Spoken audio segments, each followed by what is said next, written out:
Hello and welcome to SAM Conversations. I'm Nandini Mahajan. The topic for today's conversation is the recent security alliance between Australia, UK, and the US, known as the AUKUS, which will enable the Royal Australian Navy to acquire nuclear powered submarines for the very first time. In this conversation, we'd also look at the potential implications of this alliance on the geostrategic affairs of the Indo-Pacific. Now, this becomes interestingly important since this alliance was announced just days before the upcoming Quad Summit, which is set to take place in Washington, D.C. on the 24th of September.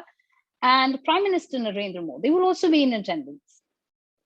I'm honored to welcome Commodore Uday Bhaskar, who is one of India's leading security and strategic affairs expert. Welcome, Commodore Bhaskar. Thank you. My first question to you is, why do you think Australia has decided to acquire nuclear weapons for the first time? Well, first of all, Nandini, thank you for inviting me to this conversation. And you have introduced AUKUS, Australia, UK, US. And clearly it's created quite a ruckus, if I could put it that way.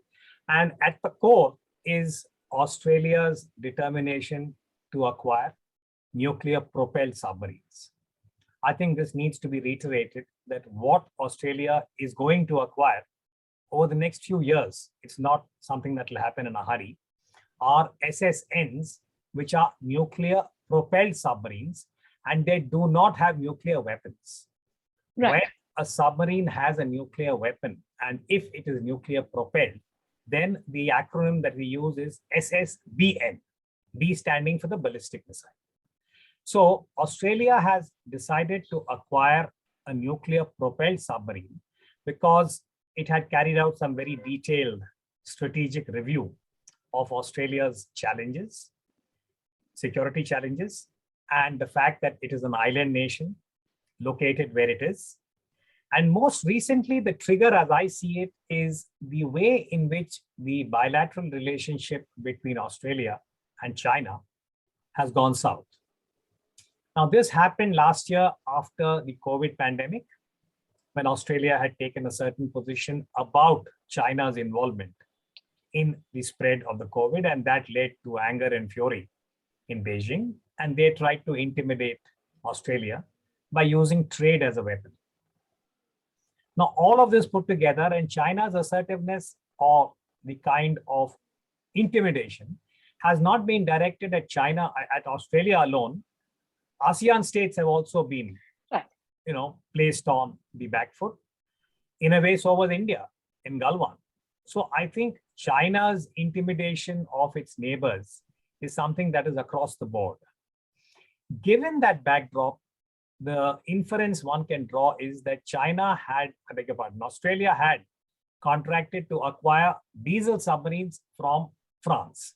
Now, that was a fairly multi-billion-dollar contract, very lucrative for Paris. Over the last few months, it is evident that Canberra arrived at a decision, a very radical decision, as you described it, to cancel the diesel boats from France and acquire the nuclear propelled boats from the US with the assistance of the UK. So that is how we now have AUKUS, which is a new trilateral security alliance. As it happens, it has 3 English-speaking countries. So people talk about an Anglo-Saxon alliance. The French, of course, are very, very angry.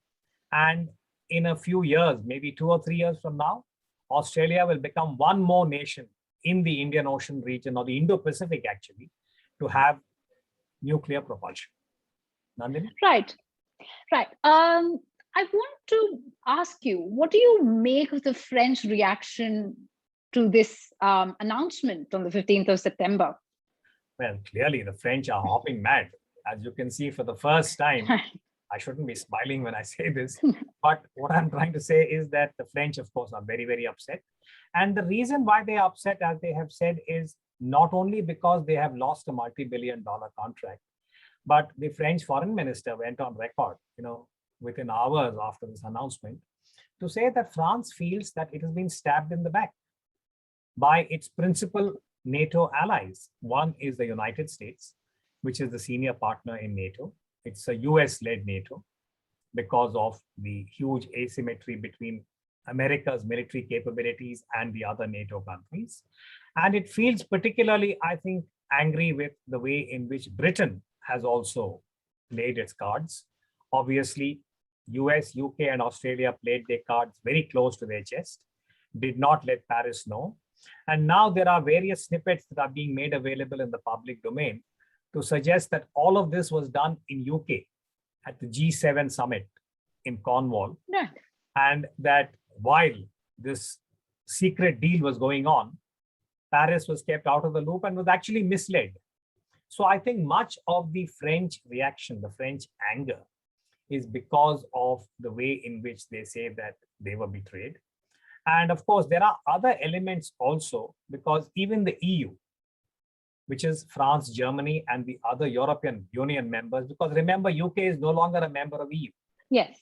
So therefore, it appears that UK is now standalone, and the whole EU is feeling rather, shall we say, cross that they were not, consulted about a very important development on the Indo-Pacific. And apart from just the geopolitics, there is a whole technological dimension, which is transfer of technology related to nuclear propulsion. Right. Which is a very, very, sensitive technology.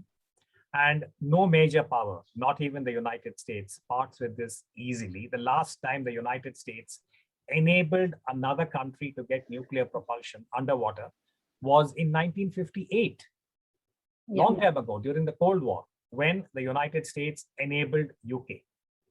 After that, no country, and by the way, India also has been knocking at the door of the US for getting this kind of technology, and it was not made available because the US would constantly cite domestic law and non-proliferation norms and so on and so forth. So that is why I think your choice of the word radical is very appropriate, that this decision is radical at many levels.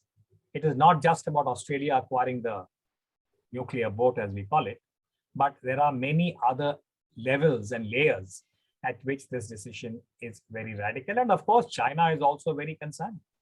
You could see the reaction from China. So I know I've said elsewhere that two countries are very cross and angry.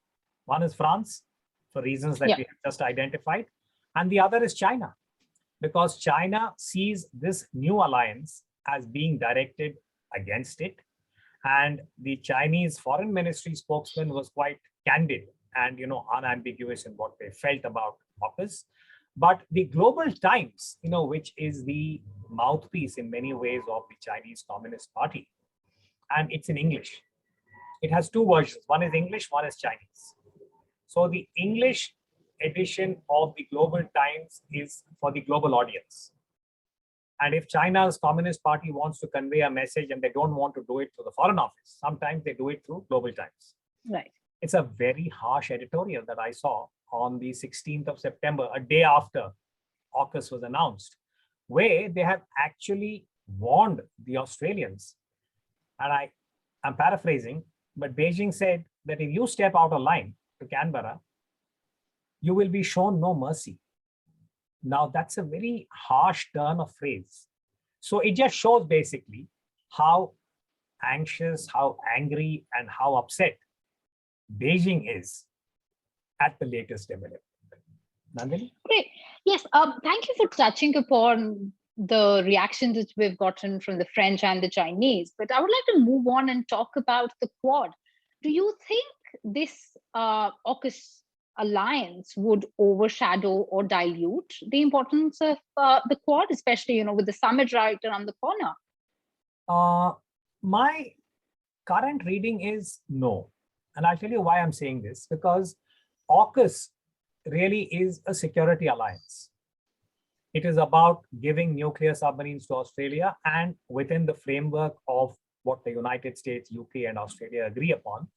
A military alliance is a very formal structure, and it has a clear objective. Very soon, operational plans will be drawn up about military assets and what will be the tasking for the three militaries in the Indo-Pacific region, where Australia will now have a greater responsibility because it will soon become nuclear propelled in terms of capabilities. The UK has limited assets to bring into the Indo-Pacific, whereas the United States has a presence both in East Asia, which is in Japan, in South Korea. It has an arrangement with Taiwan, and it has a presence in some of the ASEAN countries. And of course, it has an island, Deja Garcia, in the Indian Ocean, which gives it a fair amount of geographical advantage by being able to position assets there. So the US can bring to bear certain assets in the Indo-Pacific. So all of this is formal military. The Quad is not a military alliance. I think this has been repeatedly said that it is currently a security dialogue forum. And if you remember the virtual summit that was held in March, when President Biden had soon after he had come into the White House, all four countries repeatedly made the same point that this is not just about navies and a military kind of alliance or partnership. It's a dialogue, and it's a very wide spectrum dialogue, because much of the emphasis of the Quad was about COVID.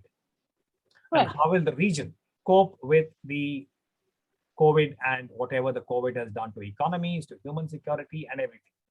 They also spoke about the commitment of these four countries to freedom of navigation at sea, and to make sure that the Indo-Pacific as a region had a certain kind of orientation whereby international law and customary practice would be respected.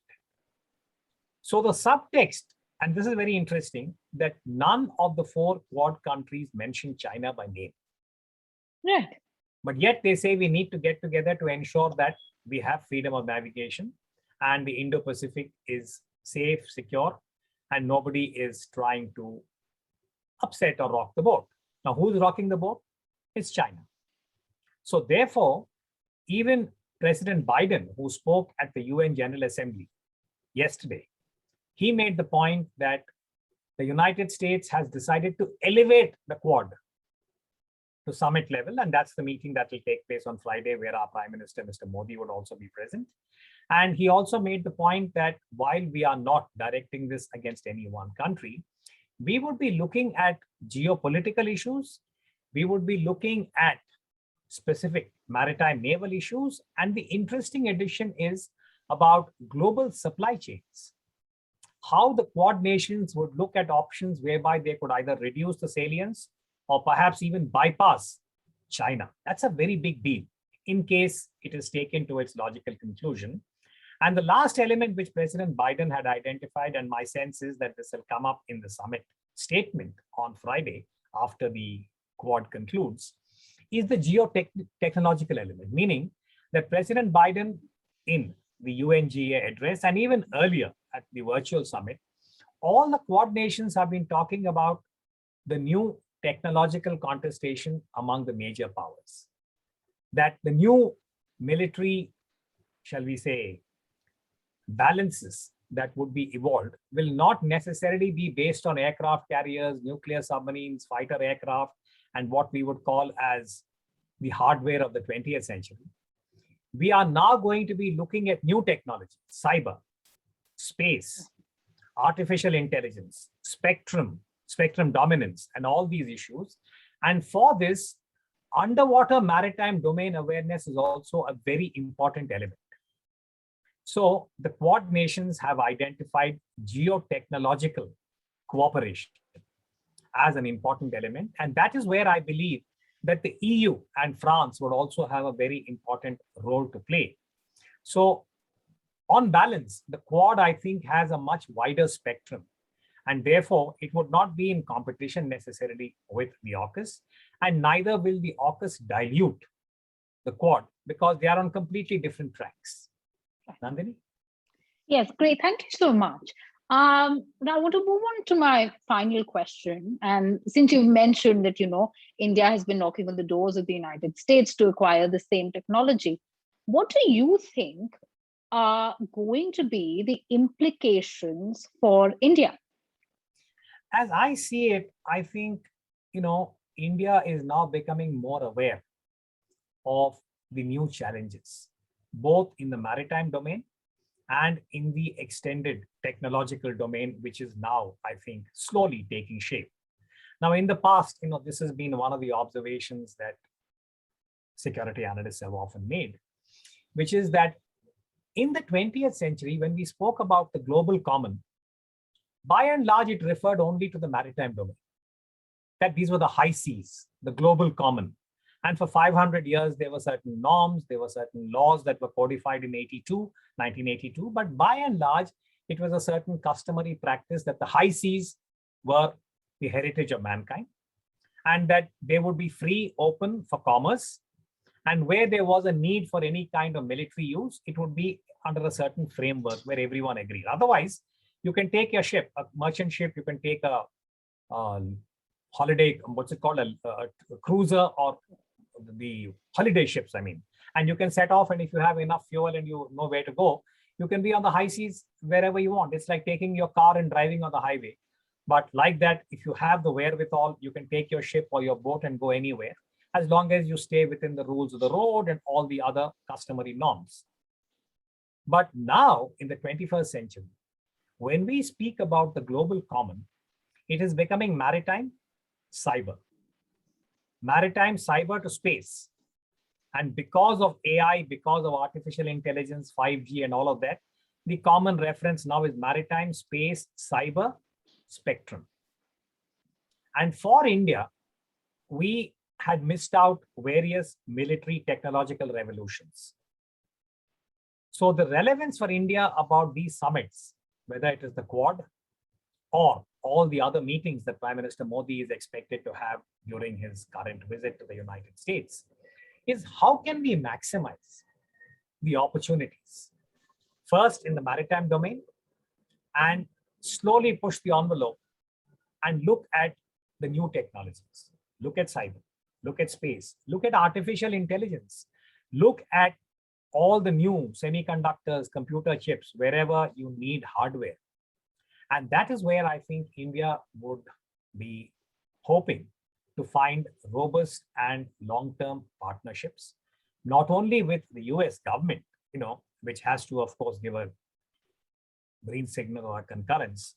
High technology is a very, very sensitive area, but with corporate America, with the academia, with the laboratories in the West, and I would say with the small and larger joint ventures, the startups, this entire maybe younger demography that perhaps you represent in more ways than one, because that is where the challenge is. And that is where I think all the churning is taking place.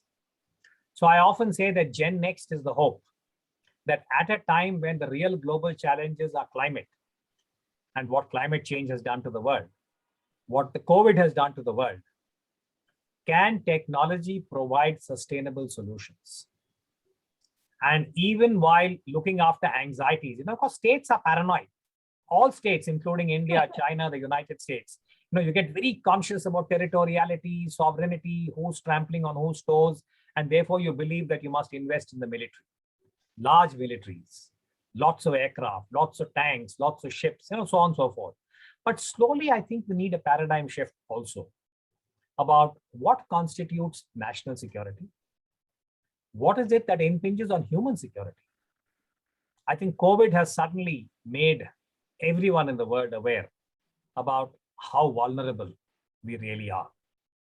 And because Quad is also looking at these issues, I am hopeful that India would be able to identify the areas where it should be investing in and prioritizing so that there is a better future for Gen Next.